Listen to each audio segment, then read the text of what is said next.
In this video, we will be discussing the two-point discrimination test. The test determines the minimal distance at which the patient can distinguish whether 1 or 2 points are in contact with the skin. It is useful for measuring the innervation density of any surface area, not just the fingertips. Handheld two-point instruments are used for this test. A set of 2 plastic discs, each containing a series of metal rods spaced at varying intervals from 1 to 15 millimeters apart. A 20 and 25 millimeter spacing is also given. Any of the 2-pronged rods at the larger intervals can be used as the 1-point tester without rotating back to the single-pronged side of the disc. For the setup of this test, the subject should be seated comfortably with the hands laying with the palm up and supported. For the static two-point discrimination test, you will identify the digits and innervation zone to be tested and then occlude the patient's vision from the testing site. You will start at 5 millimeters distance between the 2 prongs. The prongs are held perpendicular to the long axis of the finger. The prongs are placed upon the skin only with sufficient pressure for a patient to determine what is being stimulated, not to cause pain. You will need enough pressure to the point of blanching the skin. The administrator will randomly alternate between 1 and 2 prongs in the testing site. The administrator will ask the subject to respond whenever a prong is felt and whether it is 1 or 2 points. Allow 3 to 4 seconds between applications. You will need 7 of 10 responses to be considered accurate. If there is no response or an inaccurate response, increase the distance by 1 millimeters until 7 of 10 responses are accurate. If 7 of 10 responses are correct, testing is stopped at 2 millimeters. Record the smallest distance measured in millimeters and repeat the procedure in additional digits as required.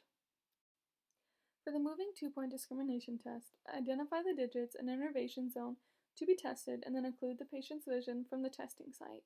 Begin testing at 8 millimeters, moving longitudinally from proximal to distal in a linear fashion along the surface of the fingertip in the innervation zone. For testing moving two-point, the prongs are placed at the level of the distal interphalangeal joint and move slowly toward the tip of the finger. The prongs are placed exactly perpendicular to the long axis of the finger. The administrator will randomly alternate between 1 and 2 prongs. The administrator will ask the subject to respond whenever a prong is felt and whether it is 1 or 2 points. The patient must correctly identify the stimulus 7 out of 10 responses before proceeding to a smaller value. The test is repeated down to a separation of 2 millimeters. If there is no response or an inaccurate response, increase the distance by 1 millimeter until 7 out of 10 responses are accurate. Testing should be stopped at 15 millimeters. Record the smallest distance measured in millimeters and repeat the procedure in additional digits as required. The test is completed when the subject cannot distinguish moving 2 points at the distances. Now the demonstration will start at 5 millimeters for the static 2-point. So first we're going to start with the static 2-point discrimination test. So I have a discriminator here. There's prongs here that have 2 prongs, and then there's 1 prong. So what I'm going to do is I'm going to press this into your finger, and I want you to tell me if you feel 1 prong or 2 prongs. So first I'll show you. So here's an example of 2, and here's an example of 1. And so we will do this a couple of times, and I will have you close your eyes. 2, 1,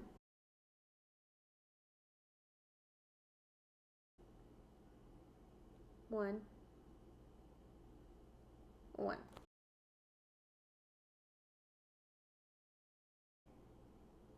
2, 1.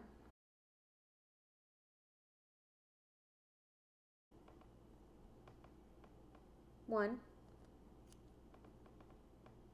2.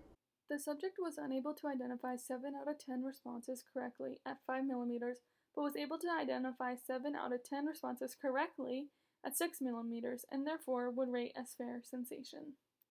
Now you will see the demonstration of the moving two-point test starting at 8 millimeters. Okay, now we are going to do the moving two-point discrimination test.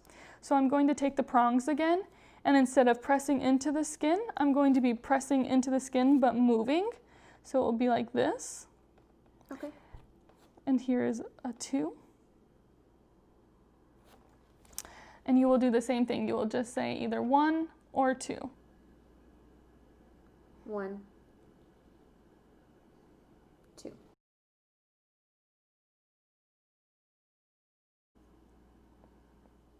1, 1.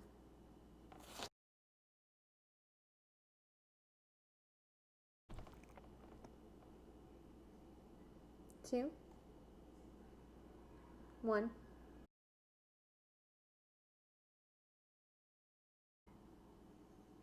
2, 1. The subject was unable to identify 7 out of 10 responses correctly at 8 millimeters, but was able to identify 7 out of 10 responses correctly at 9 millimeters and therefore would rate as fair sensation. Here's the interpretation scale. The score consists of the smallest distance measured in millimeters. So for 2 millimeters to 5 millimeters, the sensation is normal. 6 millimeters to 10 millimeters rates as fair. 11 millimeters to 15 millimeters rates as poor. 1 point of perception is protective, and no point perceived would equal anesthesia. The study for inter-observer reliability accumulated 240 data points using 30 patients to test their index and small finger using 2 administrators. They used a Pearson correlation coefficient of p is less than 1 out of 10,000 times. In no instance was a difference of 3 millimeters recorded between 2 observers for any of the measurements. There was 1 millimeter or less difference in 93.4% of the moving 2-point test and 86.8% for the static 2-point test. Here are the data points plotted for inter-observer correlation of the static and moving 2-point test for the index finger. Data points represented by a number indicate the frequency with which this data point occurred. Here are the data points plotted for inter-observer correlation of the static and moving 2-point test for the small finger. Data points represented by a number indicate the frequency with which this data point occurred. Here are my references, and thank you for watching.